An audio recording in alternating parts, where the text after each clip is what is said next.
বৰপেটাৰ মুছলমান মহিলা চিকিৎসকৰ হিন্দু ধৰ্ম গ্ৰহণ কৰাৰ বাবে হত্যাৰ ভাবুকিৰ অভিযোগ। এই অভিযোগ উত্থাপন কৰিছে নিজে ধৰ্মান্তৰিত হোৱা চিকিৎসকগৰাকীয়ে। কালগাছিৰ ডাক্তৰ আলিমা আক্তাৰ নামৰ মহিলা চিকিৎসকগৰাকীয়ে গ্ৰহণ কৰে হিন্দু ধৰ্ম। কিন্তু হিন্দু ধৰ্ম গ্ৰহণ কৰাৰ বাবে জন্মদাতা পিতৃ মাতৃ আৰু পৰিয়ালৰ বিৰুদ্ধে ডাক্তৰ আলিমা আক্তাৰক মৃত্যুৰ ভাবুকি দিয়া বুলিও আনিছে গুৰুতৰ অভিযোগ। ইয়াৰ উপৰিও আলিমাই তেওঁক মৌলানাৰ লগত বিয়া দিব বুলিও পিতৃ পৰিয়ালৰ বিৰুদ্ধে উত্থাপন কৰিছে গুৰুতৰ অভিযোগ। নিৰুদ্দেশ হৈ থকাৰ পিছত পিতৃ মাতৃয়ে আৰক্ষীৰ কাষ চপাৰ পিছতে ডাক্তৰ আলিমা আক্তাৰে এটা ভিডিঅ'যোগে পিতৃ মাতৃ তথা পৰিয়ালৰ বিৰুদ্ধে উত্থাপন কৰে এই গুৰুতৰ অভিযোগ। আলিমা আক্তাৰে উল্লেখ কৰে যে তেওঁক মৌলানাৰ সৈতে বিবাহ দিয়াৰ বাবে পৰিয়ালে যাৱতীয় ব্যৱস্থা গ্ৰহণ কৰিছিল। পৰিয়ালে তেওঁক এই বিবাহত সন্মতি জনাবলৈ ভয় ভাবুকি দিছিল। এই ক্ষেত্ৰত তেওঁ মুখ্যমন্ত্ৰীৰ হস্তক্ষেপ বিচাৰে।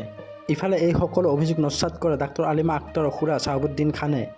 ডাক্তৰ আলিমা আক্তাৰে পিতৃৰ পৰা 9 লাখ টকা দাবী কৰাৰ কথাও উল্লেখ কৰে খুৰা শ্বাহাবুদ্দিন খানে, যাৰ বাবে কোনো বিপদত থকা বুলি সন্দেহ প্ৰকাশ কৰে খুৰা শ্বাহাবুদ্দিন খানে। বৰ্তমানলৈ আলিমা আক্তাৰৰ কোনো সন্ধান নোপোৱাত মাতৃ অসুস্থ হৈ চিকিৎসাধীন হৈ আছে বুলিও জানিবলৈ দিয়ে শ্বাহাবুদ্দিন খানে। এই ক্ষেত্ৰত বিভাগীয় কৰ্তৃপক্ষক তদন্তৰ জৰিয়তে সকলো ফাদিল কৰিবলৈ দাবী জনায় পৰিয়ালে।